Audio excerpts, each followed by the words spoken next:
ଗଡସେଙ୍କ ନାଁ ଶୁଣିଲେ ଆପଣମାନଙ୍କୁ ଘୃଣା ରାଗ ଲାଗୁଥିବ। ଏମିତିକି ସେ ସମୟରେ ଆପଣ ଥାନ୍ତେ, ହଁ ଦର୍ଶକ ବନ୍ଧୁ, ତେବେ ନିଶ୍ଚୟ ନାଥୁରାମ ଗଡସେଙ୍କୁ ମାରିବାକୁ ବି ପଛେଇ ହୁଅନ୍ତେ ନାହିଁ। କାରଣ ସେ ଜଣେ ଭାରତୀୟ ସଂଗ୍ରାମୀ, ମହାତ୍ମା ଗାନ୍ଧୀଙ୍କ ହତ୍ୟାକାରୀ। କିନ୍ତୁ ଦର୍ଶକ ବନ୍ଧୁ, ଏଥିରେ ଗଭୀର ରହସ୍ୟ ରହିଛି। ଏ ହତ୍ୟାର ପଛର କାରଣ ଆପଣ ଜାଣିଲେ ଆଚମ୍ବିତ ହୋଇ ଚମକିବେ। ପ୍ରିୟ ଦର୍ଶକ ବନ୍ଧୁ, ଏହି ଭିଡ଼ିଓଟିକୁ ଶେଷ ଯାଏ ନିଶ୍ଚୟ ଦେଖନ୍ତୁ। ଯଦି ଆପଣ ଭାରତୀୟ, ତେବେ ଅତି ଗୁରୁତ୍ୱପୂର୍ଣ୍ଣ ହେବାକୁ ଯାଉଛି। ଚ୍ୟାନେଲରେ ନୂଆ ଆସିଥିଲେ ସବସ୍କ୍ରାଇବ କରିଦେବେ।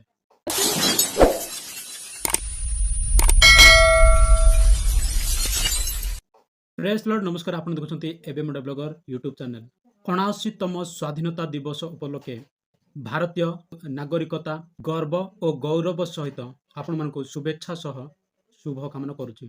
ଆପଣମାନଙ୍କର ଭାବପୂର୍ଣ୍ଣ ଚିନ୍ତାର ପ୍ରଶ୍ନ ଗୁଡ଼ିକ ଏହା: ଯଦି ଜଣେ ବିଦେଶରୁ ଆସି ଆମ ଦେଶର ମୁଖ୍ୟ ନେତାଙ୍କୁ ମାରିଦିଏ, ତେବେ ଆପଣ କ'ଣ କହିବେ?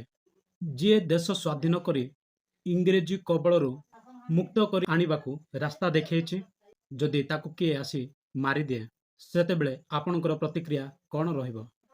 ଆଜ୍ଞା ହଁ, ପରିବାରକୁ ଯିଏ ମୁଣ୍ଡେଇ କାକେଇ କଳେଇ ନେଉଛି, ତାକୁ କିଏ ବାହାରୁ ଆସି ଦୋଷ ନ ଦେଖାଇ ମାରିଦିଏ, ତେବେ ଆପଣ କ'ଣ କରିବେ? ଏମିତି କିଛି ପ୍ରଶ୍ନ ରହିଛି। ସବୁ ପ୍ରଶ୍ନରେ ଆପଣଙ୍କର ମତ ଗୋଟିଏ ହିଁ ରହିବ ଯେ ହତ୍ୟାକାରୀ ସଂଗ୍ରାମୀଙ୍କ, ଦେଶଦ୍ରୋହୀଙ୍କୁ ଦଣ୍ଡ ମିଳିବା ସହିତ ଫାଶୀ ହେଇଯାଉ। ହଁ ଦର୍ଶକ ବନ୍ଧୁ, କିନ୍ତୁ ୟା ପଛର ରହସ୍ୟ କ'ଣ ଜାଣନ୍ତି? ମହାତ୍ମା ଗାନ୍ଧୀ ଭାରତୀୟମାନଙ୍କୁ ଖଣ୍ଡ ଖଣ୍ଡ ନିରବିଚ୍ଛିନ୍ନ କରିବା ଗୁପ୍ତ ଯୋଜନା ଏବଂ ମୁସଲିମ ହିନ୍ଦୁଙ୍କୁ ଘୃଣା ଜନ୍ମାଇବା ଗୁପ୍ତ ଯୋଜନା ଏବଂ ବିଶେଷ ହିନ୍ଦୁ ସମାଜକୁ ଅନ୍ଧବିଶ୍ୱାସର ପରମ୍ପରା ବୋଲି ଜଣାଇବା ଯୋଜନା, ଏମିତି କିଛି ଯୋଜନା ଗୁଡ଼ିକ ଗଡସେ ଜାଣିପାରିଲେ। ହଁ ପ୍ରିୟ ଦର୍ଶକ ବନ୍ଧୁ, ଏମିତି ଅନେକ କାରଣ ଗୁଡ଼ିକ ଗଡସେ ଜାଣିପାରିଲେ ଏବଂ ତାର ପ୍ରତିକ୍ରିୟା ମଧ୍ୟ ଦେଖିବାକୁ ଚେଷ୍ଟା କଲେ। କିନ୍ତୁ ଭାରତୀୟମାନେ ଗଡସେଙ୍କୁ ହତ୍ୟାର ଦୋଷାରୋପଣ କରି ଫାଶୀ ଦେବାର ଅଭିଯୋଗ ରାଲି କଲେ।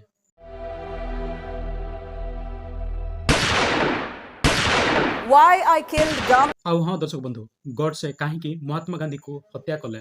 ଗଡସେ ସମ୍ପୂର୍ଣ୍ଣ ତଥ୍ୟ ପ୍ରମାଣରେ ଜଣାଇଥିଲେ, ଯାହା କୋର୍ଟର ବିଚାରପତିଙ୍କୁ ମଧ୍ୟ ନିବେଦନ କରିଥିଲେ ଯେ ଏହି ସମସ୍ତ କାରଣ ଗୁଡ଼ିକ ଜନସାଧାରଣଙ୍କ ନିକଟରେ ପ୍ରକାଶ ନ କରିବା ପାଇଁ। ତେବେ ଚାଲନ୍ତୁ ଏହି ଭିଡ଼ିଓଟିକୁ ଧ୍ୟାନର ସହିତ ଦେଖିବାକୁ ଚେଷ୍ଟା କରନ୍ତୁ। गोडसे ने गांधी को मारा क्यों? आखिर गोडसे ने महात्मा गांधी की हत्या क्यों की?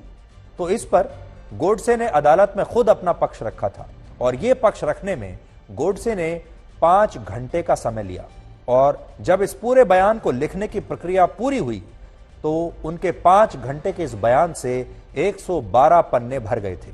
गोडसे के इस बयान के 5 अध्याय हैं, यानी 5 भाग हैं। और आज आप सबके लिए ये जानना बहुत दिलचस्प होगा कि अदालत ने जब गोडसे से कहा कि वो अपना पक्ष रखें और गोडसे ने 5 घंटे तक अदालत में मौजूद लोगों के सामने और जज के सामने अपना पक्ष रखा, तो 112 पन्ने भरे। और उन 5 घंटों में गोडसे ने क्या बताया, ये शायद अभी तक आपने जाना नहीं होगा। इसलिए आज हम देश को बताना चाहते हैं कि गोडसे ने अदालत में क्या कहा था। पहले भाग में गोडसे ने अदालत को यह बताया कि महात्मा गांधी की नीतियों और उनके कार्यों की वजह से भारत के लाखों हिंदुओं की जिंदगियां बर्बाद हो गईं और किसी भी महात्मा को यह अधिकार नहीं है कि वो भारत के टुकड़े टुकड़े करे या उसका विभाजन करे। लेकिन गांधी जी ने ऐसा किया और इसीलिए गोडसे ने उनकी हत्या की। अपने बयान के दूसरे भाग में गोडसे ने कहा कि अगर देश के प्रति समर्पण रखना कोई पाप है, तो मैं मानता हूं कि मैंने ये पाप किया है और मुझे पूरा विश्वास है कि इंसानों की इस अदालत के बाद भी एक और अदालत है जहां मेरे इस काम को गलत नहीं समझा जाएगा, क्योंकि मैंने ये काम मानवता की रक्षा के लिए किया है। यानी गोडसे को कोई पछतावा नहीं था कि उन्होंने कोई गलत काम किया है, वो अपने इस काम को सही मानता था। यहां एक बड़ी बात यह है कि अदालत में जब महात्मा गांधी की हत्या के मामले की सुनवाई शुरू हुई, तब नाथूराम गोडसे पर जो आरोप लगाए गए थे, उनके जवाब गोडसे को लिख कर देने थे और बाद में इन जवाबों को जज के सामने पढ़ा जाना था। लेकिन दूसरा पक्ष ये नहीं चाहता था, यानी जो सरकारी पक्ष था वो ये नहीं चाहता था कि गोडसे के जवाबों को अदालत में पढ़ा जाए, और यही मांग तब अदालत से भी की गई। लेकिन अदालत ने उस समय इन आपत्तियों को खारिज कर दिया और इसके बाद गोडसे का यह जवाब अदालत में बाकायदा पढ़ा गया। और बड़ी बात यह है कि अगले दिन यही जवाब उस समय के सारे अखबारों के पहले पन्ने पर था, जिससे तत्कालीन प्रधानमंत्री जवाहरलाल नेहरू काफी चिंतित हो गए और काफी असहज हो गए। नेहरू को यह डर था कि गोडसे का पक्ष गांधी जी के प्रति देश के लोगों का नजरिया बदल सकता है, इसलिए वो गोडसे के बयान को सार्वजनिक रूप से प्रकाशित करने के खिलाफ थे और उन्होंने गोडसे के इन बयानों पर बाद में बैन भी लगा दिया था, प्रतिबंधित कर दिया था। और यह प्रतिबंध गोडसे के बयानों पर कई वर्षों तक लागू रहा। इसीलिए आज भी देश के ज्यादातर लोग ये नहीं जानते कि महात्मा गांधी की हत्या करने के बाद गोडसे ने अदालत में क्या कहा था। गोडसे ने महात्मा गांधी पर भारत का विभाजन करने और मुस्लिम तुष्टीकरण के गंभीर आरोप लगाए थे और इनका जिक्र अपने बयान के 3रे अध्याय में गोडसे ने किया है। गोडसे ने कहा कि महात्मा गांधी ने कभी मस्जिद में गीता पढ़ने का साहस नहीं किया, क्योंकि वो जानते थे कि मुस्लिम इसके विरोध में खड़े हो जाएंगे। लेकिन हिंदू मंदिरों में उन्होंने कुरान पढ़नी जरूर शुरू कर दी थी, जिससे गोडसे को ऐसा लगा कि गांधी जी इस तरह से मुस्लिम तुष्टीकरण की राजनीति कर रहे हैं। हालांकि यहां एक तथ्य यह भी है कि महात्मा गांधी अपने जीवन काल में सिर्फ एक बार ही मंदिर गए थे। यह भी आप जान लीजिए, महात्मा गांधी अपने जीवन काल में एक बार मंदिर गए थे बस। और गोडसे का यह भी कहना था कि महात्मा गांधी हिंदू मुस्लिम एकता की बात करते थे, लेकिन उन्होंने हमेशा अंग्रेजों की बांटो और राज करो की नीति को ही आगे बढ़ाया और भारत को बांट दिया। और उन्होंने भारत का विभाजन करने में ब्रिटिश सरकार की मदद की।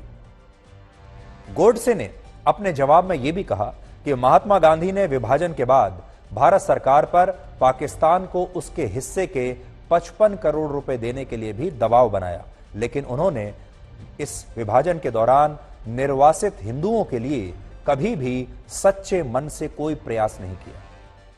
असल में जिस समय भारत का विभाजन हुआ और भारत और पाकिस्तान बने, तब देश के सरकारी खजाने में लगभग 400 करोड़ रुपए जमा थे और विभाजन के तहत यह तय हुआ कि इन 400 करोड़ रुपए के खजाने में से 75 करोड़ रुपए पाकिस्तान को दिए जाएंगे। और इस समझौते के तहत भारत ने 20 करोड़ रुपए की पहली किश्त पाकिस्तान को आजादी के समय ही दे भी दी थी, क्योंकि आप जानते हैं कि जब जमीन का बंटवारा हुआ, 2 देश बने, तो खजाने का भी बंटवारा होगा और खजाने के बंटवारे में पाकिस्तान को 55 करोड़ मिलने थे और दूसरी किश्त में भारत को पाकिस्तान को 55 करोड़ रुपए देने थे। 20 करोड़ रुपए भारत पहले दे चुका था, तो टोटल 75 करोड़ रुपए पाकिस्तान को मिलने थे इस बंटवारे में। तो 55 करोड़ रुपए पाकिस्तान पर बकाया थे, जिनमें कहा गया कि ये हम आपको दूसरी किश्त में दे देंगे। लेकिन उससे पहले ही पाकिस्तान ने भारत की पीठ पर छुरा घोंपा और पाकिस्तान ने 22 अक्टूबर 1947 को कश्मीर पर हमला कर दिया। और इसके बाद सरदार पटेल ने कहा कि अब जब पाकिस्तान ऐसा कर रहा है, जब तक पाकिस्तान कश्मीर की जिद नहीं छोड़ता, तब तक हम उसे ये 55 करोड़ रुपए नहीं देंगे। और सरदार पटेल की बात बिल्कुल सही थी, क्योंकि अगर पाकिस्तान एक तरफ हम पर हमला कर रहा है, कश्मीर को हमसे छीनने की कोशिश कर रहा है, तो हम पाकिस्तान के बकाया 55 करोड़ रुपए क्यों दें, हम उस पेमेंट को रोक लेंगे। ऐसा सरदार पटेल चाहते थे। लेकिन महात्मा गांधी बीच में आ गए और महात्मा गांधी और नेहरू इस मुद्दे पर सरदार पटेल के खिलाफ हो गए और महात्मा गांधी ने तो यहां तक कह दिया कि वो किसी भी कीमत पर इस समझौते को टूटने नहीं देंगे और ये 55 करोड़ रुपए भारत को देने ही चाहिए।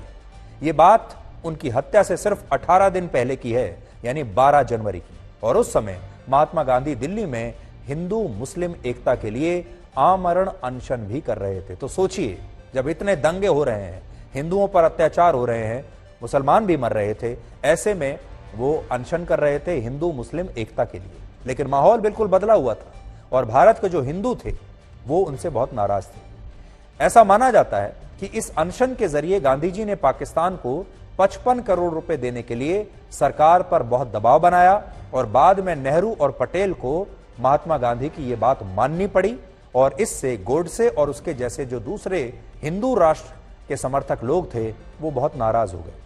এই ভিডিওটি ଦେଖିଲା ପରେ ବର୍ତ୍ତମାନ ଆପଣ କ'ଣ କହିବେ? ଗଡ୍ସେ ଦୋଷୀ ଥିଲେ ନା ନିର୍ଦ୍ଦୋଷ ଥିଲେ?